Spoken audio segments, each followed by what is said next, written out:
오늘은 좋은 소식을 기대하라 라는 제목으로 말씀을 나누고자 합니다. 한번 따라해 보세요. 좋은 소식을 기대하라.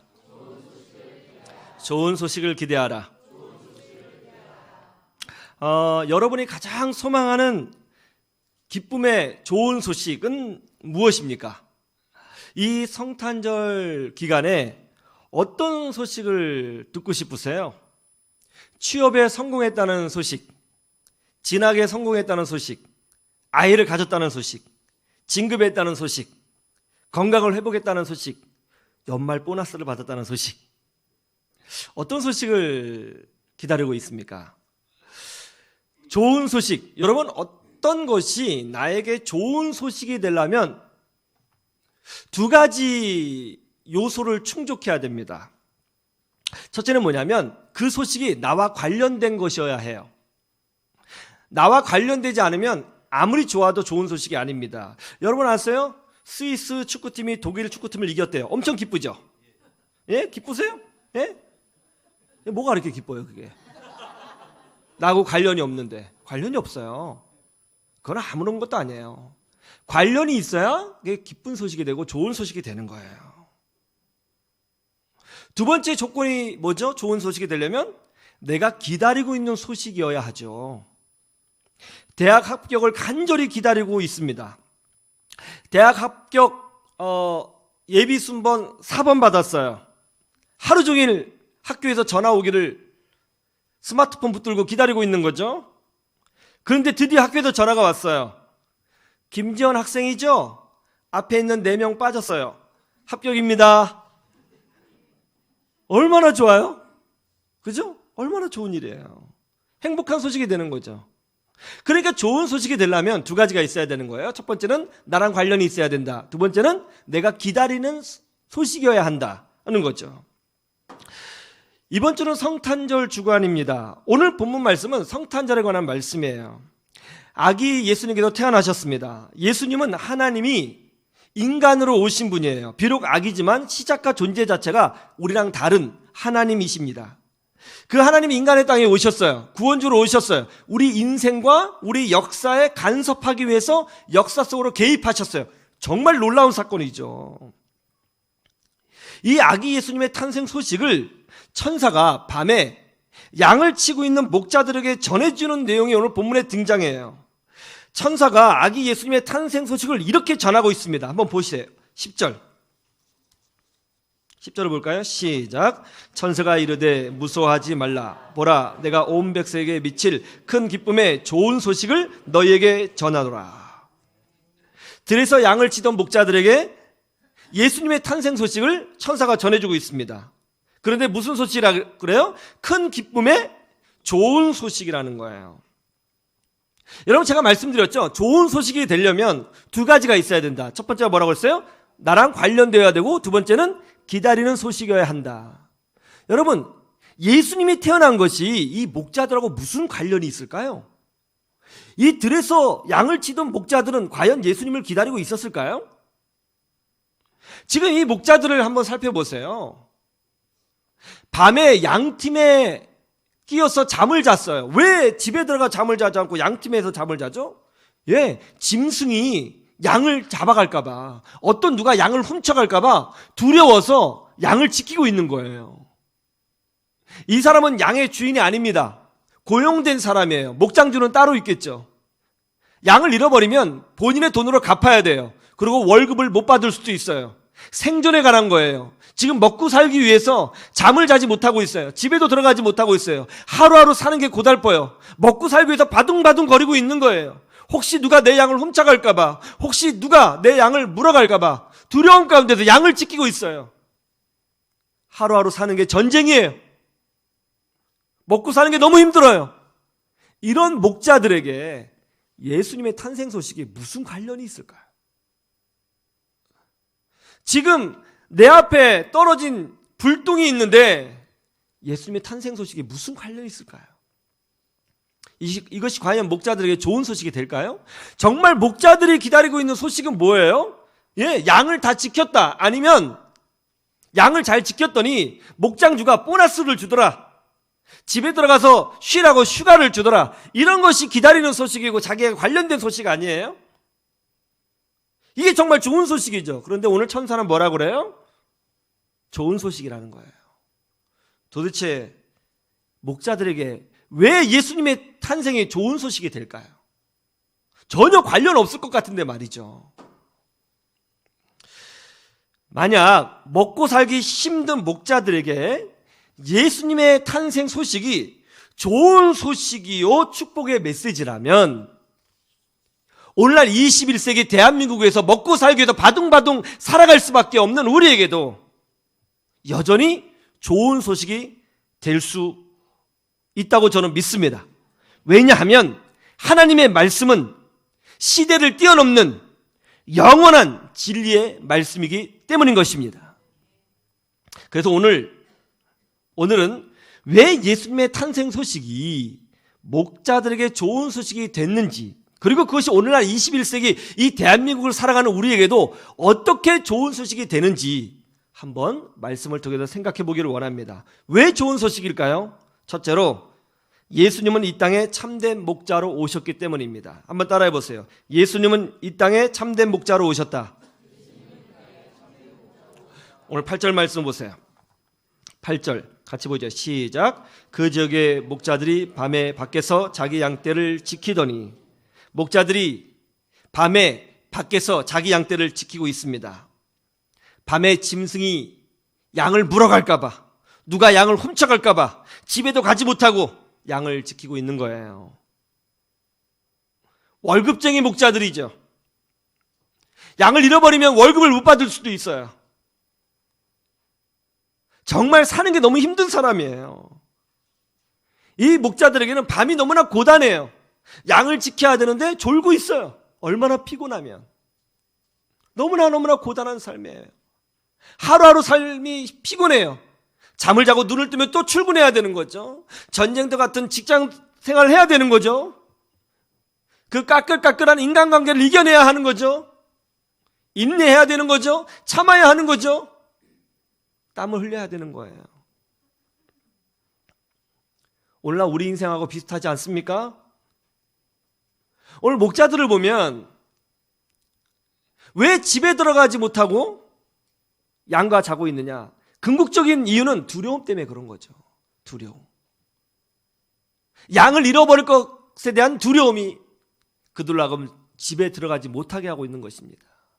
우리도 두려움을 가지고 있죠. 잃어버릴 것에 대한 두려움. 건강을 잃어버릴까봐, 직장을 잃어버릴까봐, 문제가 생길까봐, 우리 자녀가 잘못될까봐, 교통사고가 날까봐 두려워하고 있어요. 이 목자들이 가장 기다리고 있는 소식은 뭘까요? 집에 들어가서 편히 잠도 못 자고 있는 이 목자들이 정말 기다리고 있는 것, 그게 뭐예요? 그건 이거죠. 평강이죠. 집에 들어가서 두 다리 쭉 뻗고 잠을 잘 수 있는 그런 평강을 원하고 있는 거예요. 그런 평강을 누리기 위해서는 어떻게 해야 되는 거죠? 자기의 삶을 책임져주는 누가 오시는 거예요. 자기의 두려움을 없애주는 누군가 오시는 거예요. 자기의 모든 삶을 보호해주는 어느 누군가가 계시는 거예요. 바로 목자가 필요한 거죠. 양 한 마리를 잃어버릴까봐 두려워 떠는 인생이 아니라 이제 모든 것을 맡기고 집에서 편히 쉼을 가질 수 있도록 내 삶의 모든 지경을 돌봐주시는 목자, 그런 목자가 필요한 거죠. 아마 목자들은 양을 치면서 이렇게 이야기했을 것입니다. 옛날 이사야 선지자가 그랬지. 장차 오실 메시아는 목자로 오신다고 말이야. 보라, 주 여호와께서 강한 자로 임하실 것이요 친히 그의 발로 다스리실 것이라. 그는 목자가 되어 양떼인 우리를 먹이시며 어린 양을 모아 품에 안아 주시리로다. 그렇게 말씀하셨잖아. 하나님은 우리를 위해서 참된 목자, 메시아, 구원주를 보내주신다고 하셨어. 정말 그런 분이 온다면 좋겠어. 맞아. 다윗도 그랬잖아. 여호와는 나의 목자시니 내게 부족함이 없으리로다. 그가 나를 푸른 풀밭에 누이시며 쉴 만한 물가로 인도하시는도다. 그런 분이 오시면 얼마나 좋겠어. 그런데 그때 천사가 목자들에게 놀라운 소식을 전해주죠. 그런 너희를 위하여 구주가 나셨으니 곧 그리스도 주시니라. 여기서 중요한 게 있어요. 주가 오셨는데 누구를 위해서 오셨다고요? 너희를 위해서 오셨다고요. 누구를 위해서요? 너희를 위해서. 하나님을 위해서 오신 게 아니에요. 너희를 위해서 오셨다는 거예요. 너희를 위해서. 목자들이 기다리던 진짜 목자, 참된 목자, 지금 양을 잃어버릴까봐 잠도 자지 못하고 건강을 잃어버릴까봐, 삶을 잃어버릴까봐 바둥바둥 거리는 그런 목자들을 위해서 메시아가 오셨다는 거예요. 그런 그들을 위해서, 두려워하는 자를 위해서, 먹고 살기 위해서 바둥바둥 힘쓰는 사람들을 위해서, 뭔가 잃어버릴까봐 힘들어하는 자들을 위해서 오셨다는 거예요. 요한복음 10장 14절에서 15절에 보면 예수님은 자기 자신을 이렇게 소개하고 있습니다. 나는 선한 목자라. 나는 내 양을 알고 양도 나를 아는 것이 아버지께서 나를 아시고 내가 아버지를 아는 것 같으니 나는 양을 위하여 목숨을 버리노라. 이게 무슨 말씀이에요? 여기 예수님의 말씀에 이런 뜻이 있는 거죠. 나는 목자로 왔다. 내가 너를 지켜주리라. 내가 내 인생을 책임져 주리라. 나는 너를 위하여 내 생명까지 내어 주었다. 어떤 일이 있어도, 너에게 문제가 있어도, 네가 부족해도, 네가 연약해도, 네가 방황해도, 너에게 믿음이 약해도 나는 끝까지 너를 인도하고 보호하는 목자가 되어 주리라. 이렇게 말씀하고 계신 거예요. 왜 예수님이 이 땅에 오신 것이 우리에게, 목자에게 좋은 소식이 되느냐? 예수님이 바로 우리의 목자로 오셨기 때문에 그런 거예요. 2000년 전에 목자들에게만, 그 목동들에게만 예수님이 목자로 오신 것이 아니고 우리 예수님은 알파와 오메가이시기 때문에 역사의 시작과 끝입니다. 시간의 시작과 끝이에요. 모든 시대의 유일하신 목자로 지금도 우리를 다스리시고 보호하시고 지켜주시는 줄로 믿습니다. 제가 10년 전에 이집트에 간 적이 있습니다. 제가 새가족 신방할 때 종종 나누는 간증입니다. 이집트 북부의 한 조그만 마을에 들어갔어요. 마을은 작았지만 사람들이 북적이는 곳이었습니다. 그런데 그때 강아지 한 마리가 쓰레기통을 뒤지는 거예요. 빼짝 말랐고요. 너무 지저분해요. 그리고 병에 걸렸는지 이 엉덩이 부분에 털이 다 빠져갖고 맨살이 다 보였습니다. 좀 안 좋아 보였어요. 막 쓰레기통을 막 뒤지는 거예요. 그래서 제가 옆에 있는 선교사님에게 질문했습니다. 선교사님, 저 강아지 보세요. 너무 더럽잖아요. 저 강아지는 주인이 없나 봐요. 그러니까 선교사님이 저한테 그래요. 예? 강아지요? 목사님, 저거 양이에요. 제가 가만히 보니까 양이에요. 여러분, 중동의 양은요, 털이 별로 없어서 언뜻 보면 강아지 같거든요. 양이에요. 선교사님, 양이 풀을 뜯어야지 왜 쓰레기통을 뒤져요? 이게 어떻게 된 거예요? 그러니까 선교사님 그래요. 글쎄요, 목자를 잃어버렸나? 양은 다 주인이 있는데 왜 그러지? 그러는 거예요. 몇 시간 후에 선교사님과 함께 이집트 북쪽에 있는 광야로 들어갔습니다. 광야에 갔더니 정말 풀 한 포기도 없어요. 완전히 이 쪼개진 바위, 그런 메마른 땅이에요. 그런 광야 산이 굽이굽이인데 끝이 안 보여요. 아무것도 없어요. 진짜 아무것도 없습니다. 완전히 메말랐어요. 거친 돌, 흙돌, 그런 거밖에 없어요. 그런데 그때 이 산 비탈 중앙을 한 베두인 목자가 양을 이끌고 가더라고요. 근데 산이니까 걷는 폭이 좁잖아요. 그러니까 어떻게 가냐면 이 베두인 목자가 맨 앞에 서고 양들이 일자로 쫙 늘어서 목자를 따라가는데요. 장관이더라고요. 너무 멋있는 거예요. 그래서 제가 보면서 멋있다. 보고 있는데 이런 생각이 떠올랐어요. 근데 이 광야에 아무것도 없는데 어디로 가는 거지? 선교사님, 지금 목자가 양들을 어디로 데려가는 거죠? 여기 아무것도 없잖아요. 그러니까 선교사님 그래요. 목사님, 이 베두인 사람들은 여기에 모세 시대 때부터 살았던 사람입니다. 이 깊은 골짜기 곳곳에는 샘물이 터진 곳이 있는데 샘물이 터지면 그곳에 풀밭이 있어요. 어디에 그곳이 있는지 이 베두인 사람들은 아주 정확히 잘 압니다. 수천 년간 목동 생활을 했거든요. 그곳으로 데려가는 곳이죠. 그래서 제가 가까이 가봤어요. 양이요, 정말 깨끗해요. 윤기가 흘러요. 그리고 아주 건강하고 토실토실합니다. 그때 깨달았습니다.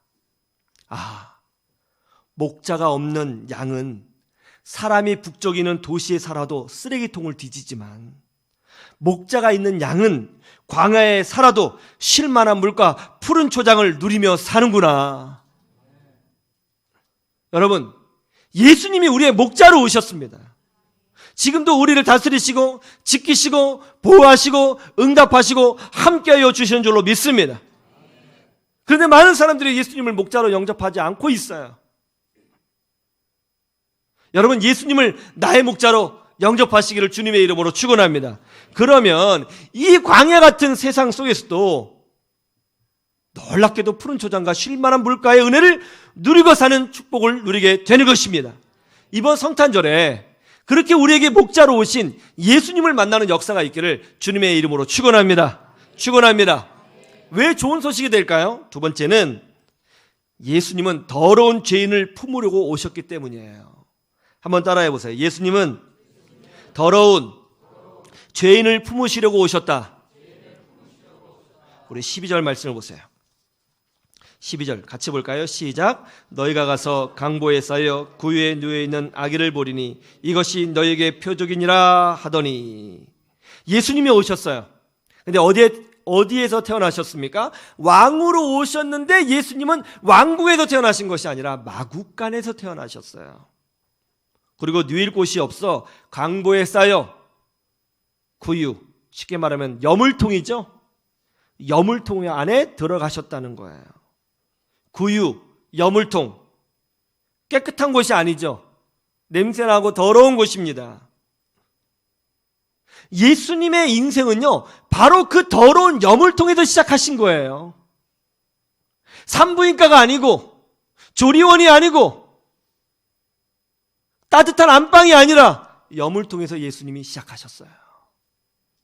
이게 무슨 의미예요? 예수님은 여물통같이 더러운 죄를 가지고 있는 죄인들을 위해서, 그 죄인들을 향하여, 그 죄인들을 품기 위하여 이 땅에 오셨다는 것을 비유적으로 말씀하고 있는 것입니다.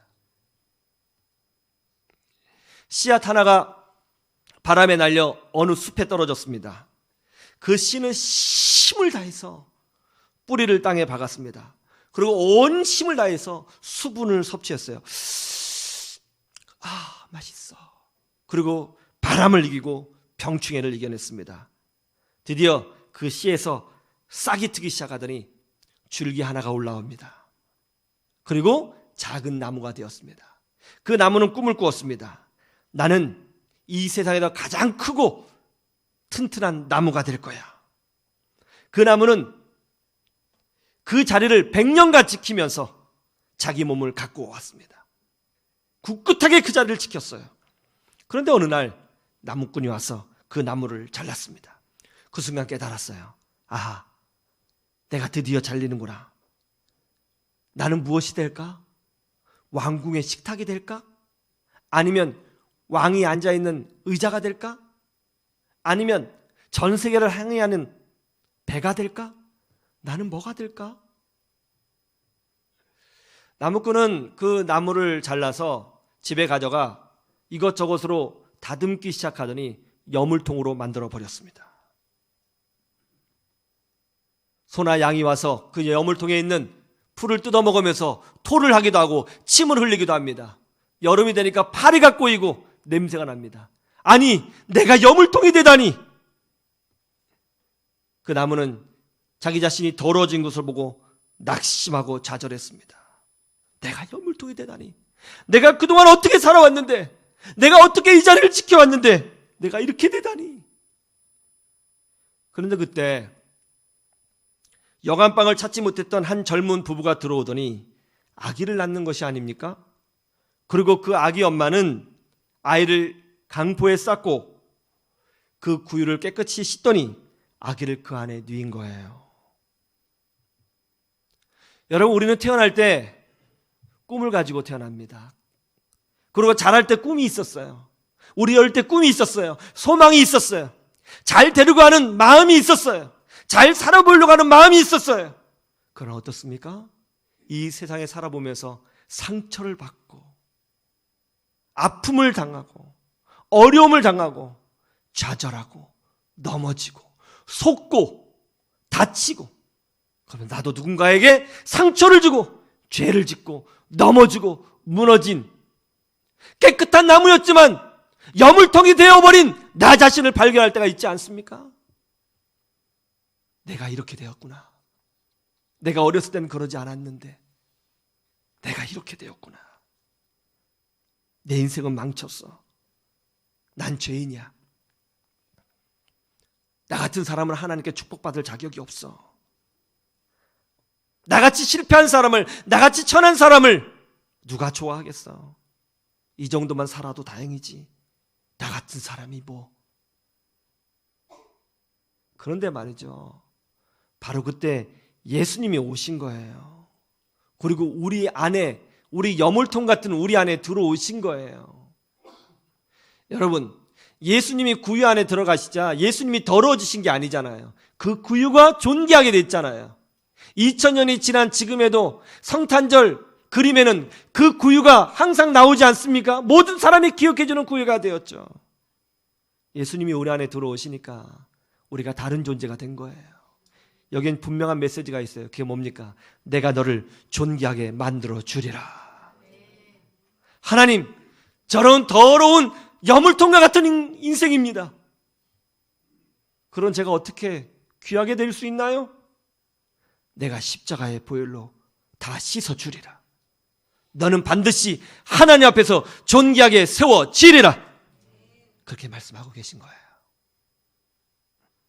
이것이 바로 우리에게 약속된 하나님의 말씀입니다. 여러분, 이거 우리 얘기 아니에요.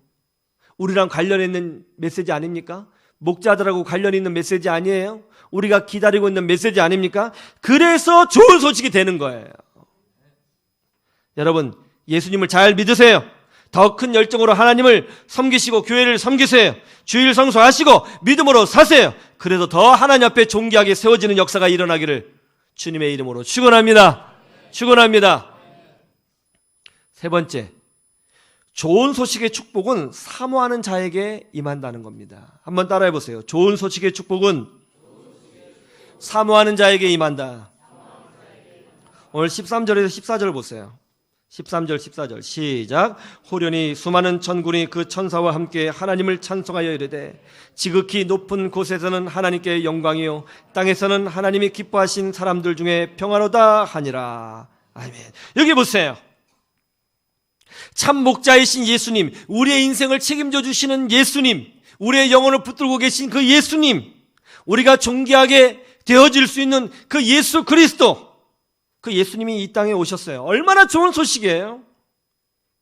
그런데 말이죠, 이 좋은 소식은 누구에나 열려 있지만 누구나 그 은혜를 누리는 것은 아니라는 겁니다. 뭐라고 되어 있어요? 하나님이 기뻐하신 사람들 중에 평화예요. 복음은요, 누구에게나 열려 있어요. 그러나 누구나 그 축복을 누리는 건 아닙니다. 하나님이 기뻐하신 사람들 중에만 성탄절의 기적이 임해요.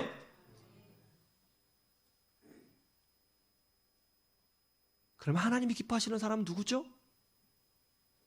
하나님이 기뻐하시는 사람 누굴까요? 잘생긴 사람? 돈 많은 사람? 권력자? 어떤 교회는 그 교회 돈 많은 사람이 오면 목사님이 그렇게 좋아한대요. 자기네 교회 판사 검사 오면 그렇게 목사님이 자랑스러워한대요. 하나님도 그러실까요?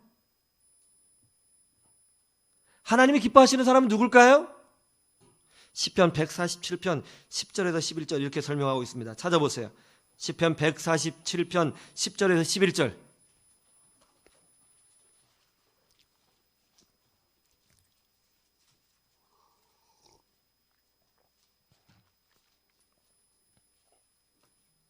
(147편) 10절에서 11절 같이 봅시다. 시작. 여호와는 말에 심히 세다 하여 기뻐하지 아니하시며 사람의 다리가 억세다 하여 기뻐하지 아니하시고 여호와는 자기를 경외하는 자들과 그의 인자하심을 바라는 자들을 기뻐하시는도다. 할렐루야. 누구를 기뻐하신다고요? 권력자? 신 많은 사람? 돈 엄청 많은 사람? 대기업 회장?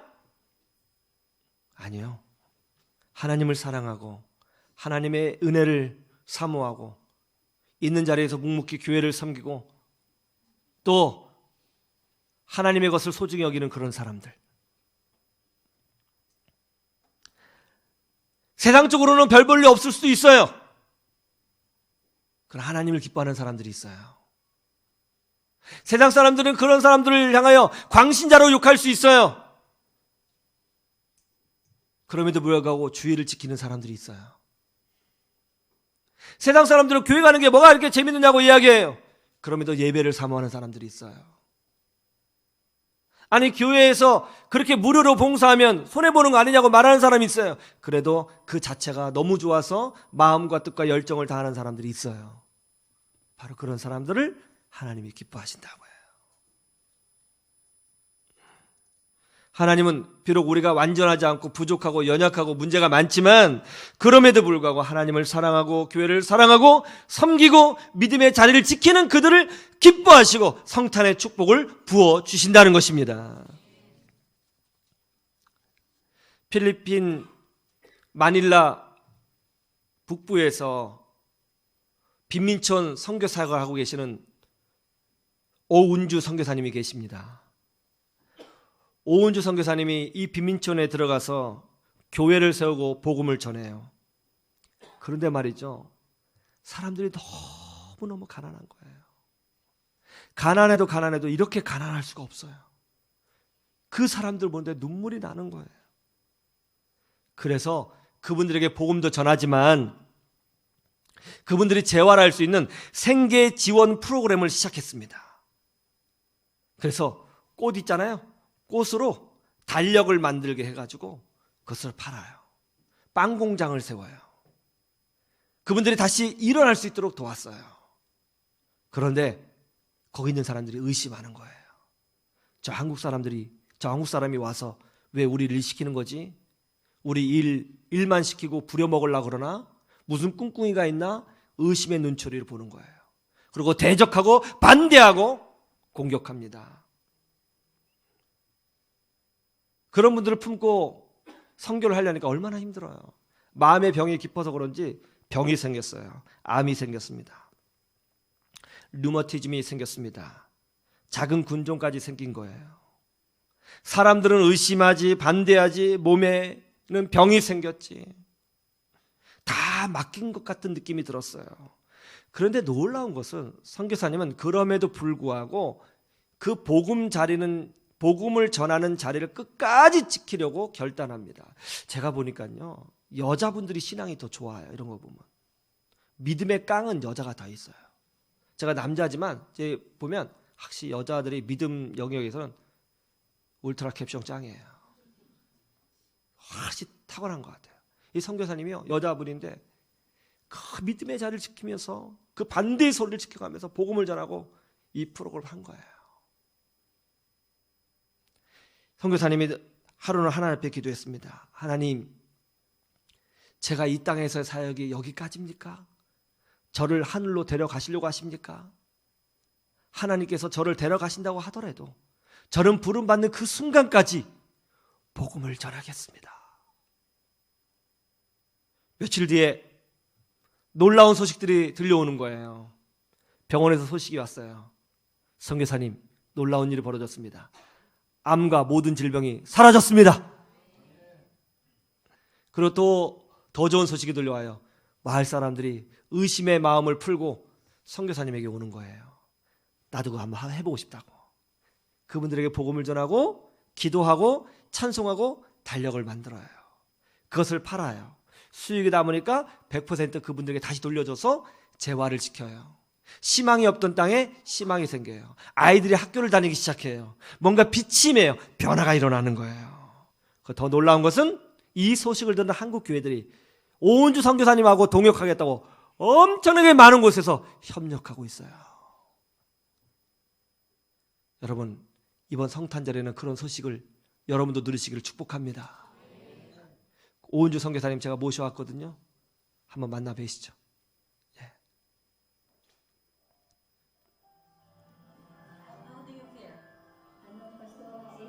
안수기도 해주시는 거예요. 막 토하고 속 아프고 막 어지럽고 그래가지고 검사했더니 방광염의 그 염증이 말도 못하게 심해가지고 그게 간까지 어택해가지고 그렇게 막 토하고 막 굉장히 안 좋았어요.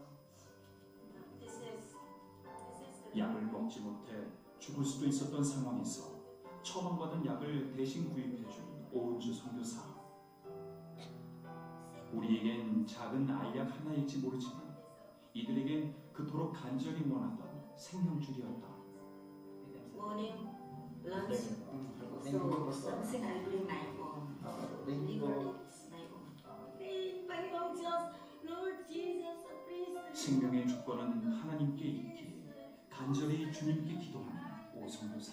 The virus, in the name of Jesus Christ, get away, get away. In Jesus' mighty name, we bless and we pray.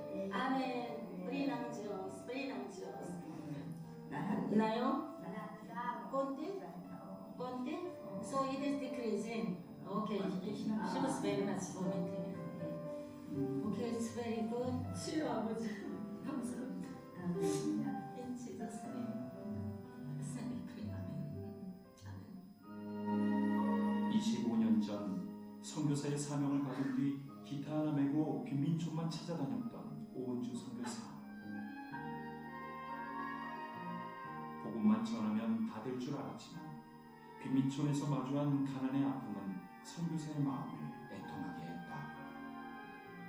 처음에는 진짜 숨이 막히더라고요. 내가 숨이 딱 막히는 거예요. 뭐라고 말을 할 수도 없고 이분들의 가난을 제가 안 당해봤기 때문에 다 이해할 수도 없고 그냥 숨만 쿵 막히는데 이분들에게 영적인 도움도 주지만 육적으로도 뭔가 좀 도울 수 있으면 좋겠다는 생각이 들더라고요. 어떻게든지.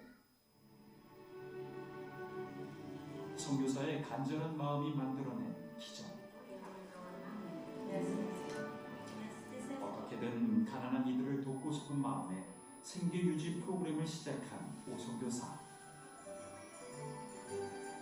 교회에서 키워낸 꽃잎을 말려 카드나 달력을 제작하는 일자리를 창출하고 빈민들을 직접 가르치기 시작했다.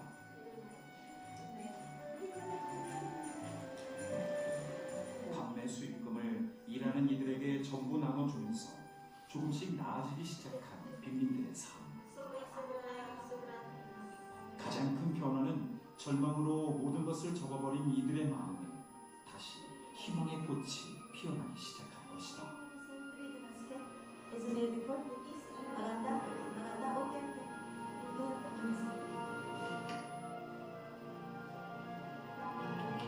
배운 기술을 토대로 새롭게 만든 작품도 있다.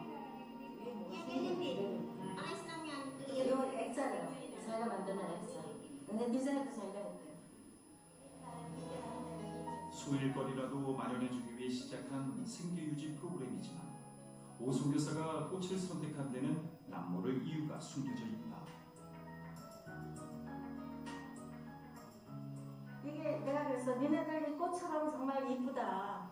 꽃처럼 이쁘고 우리가 이 더러운 일이 아니라 이렇게 깨끗하고 보람 있고 이 아름다운 꽃으로 이렇게 교회에서 키워서 말려서 교회에서 해서 이렇게 아름다운 걸 만들어서 세계 사람들에게 선사할 수 있는 것에 대해서 얼마나 감사하냐. 니네들 그러면서 또 돈도 받고 하니까 얼마나 감사하냐. 그래서 굉장히 자부심들을 느끼고 영적으로도 사람들이 깨끗하고 이뻐지는 것 같아요. 이거 하면서 딴짓할 시간이 없는 거야.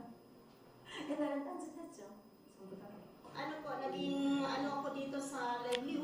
울면서 간증해요. 너무 좋아가지고 이분들이. Ano po ako na nawalan na po ako ng asawa, diba? So, ito po yung yung naging way sa akin para po matulungan ako ng buhay ko bilang single mother. So, ito po yung ko. Tsaka sa po ng Panginoon na guide niya, guide po ni Pastora Grace. So, naging po ako rito sa po ng Sometimes the financial talagang we need financial every day. The livelihood needs talaga in my family needs. The support also, the livelihood in my family, Pastora. Then Then I thank God kasi Pastoral Grace came. Because before we don't know about this, the livelihood. But when Pastoral Grace came, He fixed this, the livelihood. 예, Then we know that we have 선교사님 때문에 이제 가정이 완전히 회복이 됐다고, 감사하다고. God talaga help us because we have talent to make this. Yeah, I'm very thankful to God because Pastoral Grace, we meet the Pastoral Grace in our life. 모든 것이 하나님의 도우심이고 거저 주신 은혜임을 고백하는 이 시간. 고은주 선교사는 이들의 삶 가운데 오직 하나님만이 주인 되어 주시기를 간절히 기도한다. 예, 여기까지입니다. 어떤가요? 이런 변화의 소식, 은혜의 소식, 회복의 소식이 이번 성탄절 주간에 예수님을 통해서 여러분에게도 임하기를 주님의 이름으로 축복합니다.